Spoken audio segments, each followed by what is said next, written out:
Here we go again!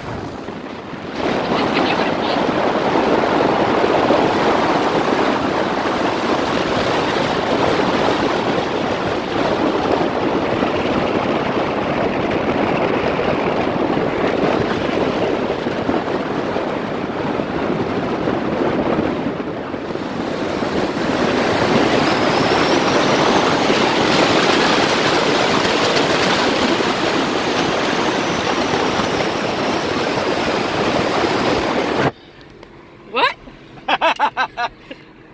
Daddy got goosebumps.